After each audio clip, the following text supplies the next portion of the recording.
Vamos a dar inicio a la conferencia del día de hoy para informar el comportamiento del COVID-19 en el país. Mi nombre es Víctor Hugo Borja, soy epidemiólogo y director de prestaciones médicas del IMSS. Presentaremos el panorama junto con el doctor Cristian Arturo Zaragoza Jiménez, quien es especialista en epidemiología y en promoción de la salud en la Dirección General de Epidemiología de la Secretaría de Salud. Entonces, empezamos, doctor, con el panorama de cómo se encuentra al día de hoy la epidemia de COVID-19 en México. Adelante, por favor. Gracias. Buenas tardes a todos. Iniciaremos, como lo hemos hecho siempre, con la parte del panorama internacional. El día de hoy, en este panorama internacional, ustedes lo han seguido desde que hemos iniciado el seguimiento de esta enfermedad surgida en China, desde diciembre que surgieron los primeros casos en la ciudad de Wuhan y en la provincia de Hubei, y al día de hoy tenemos un total de casos confirmados a nivel mundial, 509.164 casos.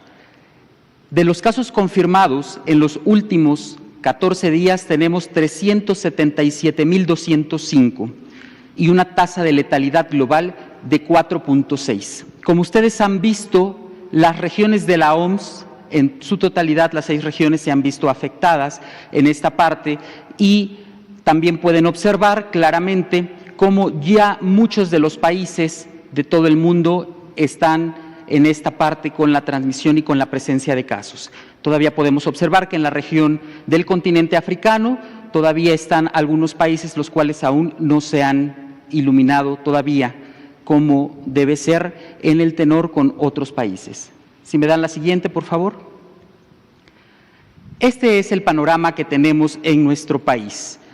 El día de hoy tenemos 717 casos confirmados, tenemos un total de 2.475 casos sospechosos, un total de 3.542 casos negativos y 12 defunciones. Ustedes observarán que de estos 2.475 casos sospechosos, son todos estos casos que se encuentran y que están en procesamiento y que tendrán que tener un estatus. Como pueden ver, también tenemos un gran número de casos negativos. Si nosotros observamos nuestro mapa de nuestra querida República Mexicana, podrán observar que tiene unos gradientes de concentración en el color, y tenemos estos gradientes que van de 1 a 50 casos, donde tenemos 27 entidades de la República que se encuentran en ese gradiente, donde tenemos 4 entidades que están en el gradiente de 51 a 100 casos, donde está el Estado de Puebla, el Estado de México, Jalisco y Nuevo León. De 101 a 250, una sola entidad, que es la Ciudad de México. Esto tiene que ver también con la densidad poblacional tan grande que tienen estas ciudades y la búsqueda tan intencionada que se está realizando bajo nuestra definición operacional. Este es el corte que se tiene a las 13 horas. Como ustedes saben, hemos sido muy enfáticos en el corte que se realiza a las 13 horas, donde a través de los canales que tiene la vigilancia epidemiológica sectorial y a nivel nacional de las 32 entidades federativas, envían la información a la Dirección General de Epidemiología, y en donde en la Dirección de Información Epidemiológica se hace el proceso, el análisis y los elementos para los insumos que ustedes día a día tienen, como es el comunicado técnico diario y la presencia de este mapa. Si me dan la siguiente, por favor. Epidemiológicamente es muy importante que vayamos caracterizando cómo ha sido el comportamiento del virus SARS-CoV-2 y de la enfermedad por COVID-19. Esto es sumamente importante porque estamos conociendo el virus, estamos conociendo cómo ha sido el comportamiento, y es importante para que nosotros tengamos esta comunicación con ustedes de forma efectiva y conozcan. De los 717 casos anteriormente señalados, sabemos que el predominio es en los hombres. En cuestión de la atención médica que se realiza, y aquí quiero ser muy enfático, el 89% ha sido en pacientes ambulatorios. Y esto es muy digno de destacar porque son los pacientes, esta parte de pacientes ambulatorios, y solamente el 11% han sido de pacientes hospitalizados. Si nosotros tomamos como nuestro universo a estos pacientes hospitalizados, que son 67 en este momento, podemos identificar que 63% de estos pacientes están hospitalizados pero se encuentran estables, que el 30% de estos pacientes están graves, una terapia intermedia puede ser, y los hospitales intubados, en los hospitales el 7% son personas que están intubadas en este momento, son 5 aproximadamente. Partiendo de esto es muy importante también la atención que se ha requerido por institución y vemos que están representadas todas las instituciones y la Secretaría de Salud, el IMSS y los privados concentran el mayor número. Podemos observar en la gráfica de barras cómo se va distribuyendo por grupo de edad.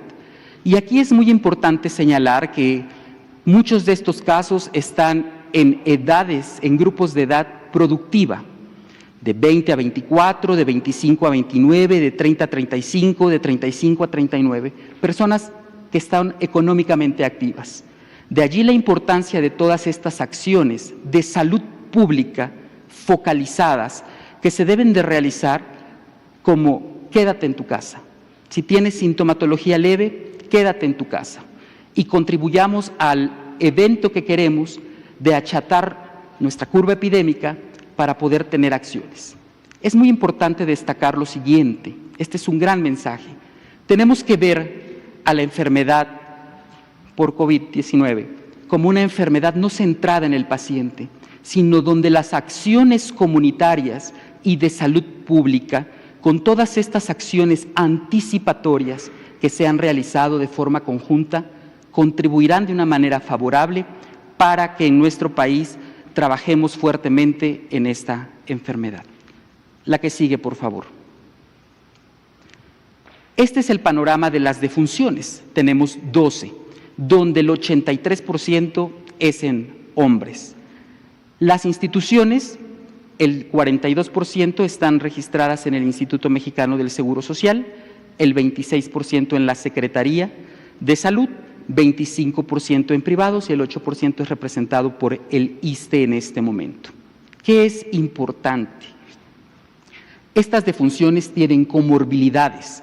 Las principales comorbilidades identificadas con este universo de 12 defunciones son obesidad, hipertensión, diabetes, enfermedad pulmonar obstructiva crónica, tabaquismo e insuficiencia renal.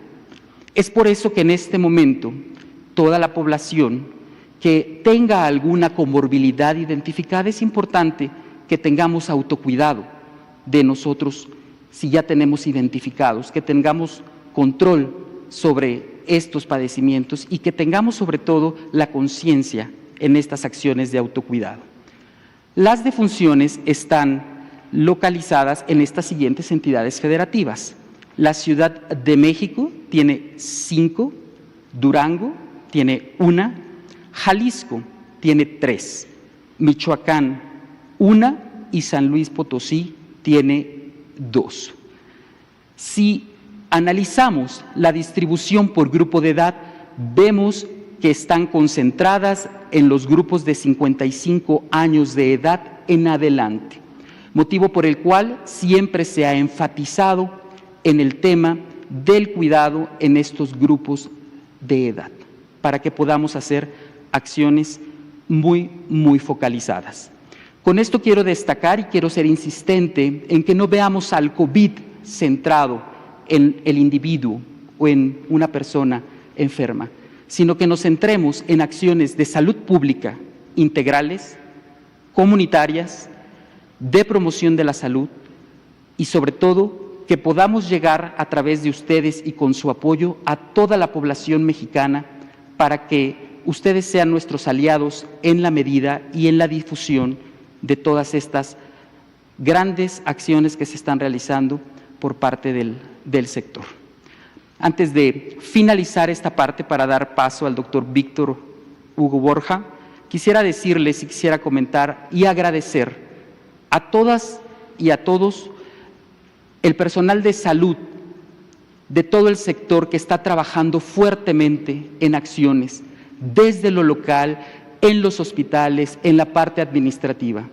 Y agradecer también mucho a la Dirección General de Epidemiología por todas las acciones que han realizado en esta parte y que seguiremos realizando en el análisis de este comportamiento, a la Unidad de Inteligencia Epidemiológica y Sanitaria por su monitoreo de los 365 días, las 24 horas, pero muy en especial también a la Dirección de Información Epidemiológica de la Dirección General de Epidemiología, que está constituida por hombres y mujeres mexicanos comprometidos con el país. Muchas gracias. Gracias, doctor Zaragoza. Si pasamos la siguiente, por favor.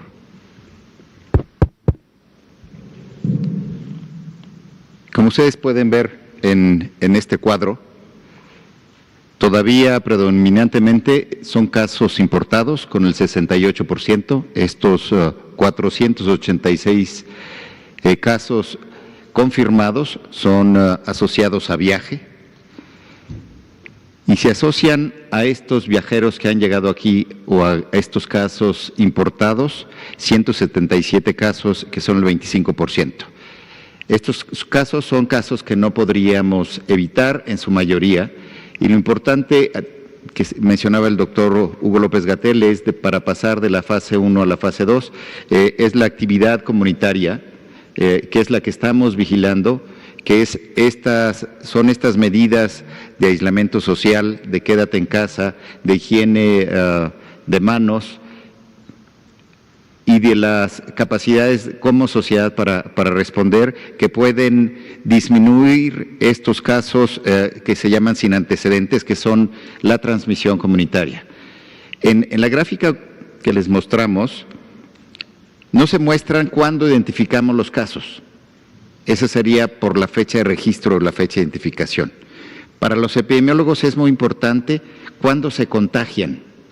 La fecha más cercana al contagio es la fecha de inicio de cuadro clínico.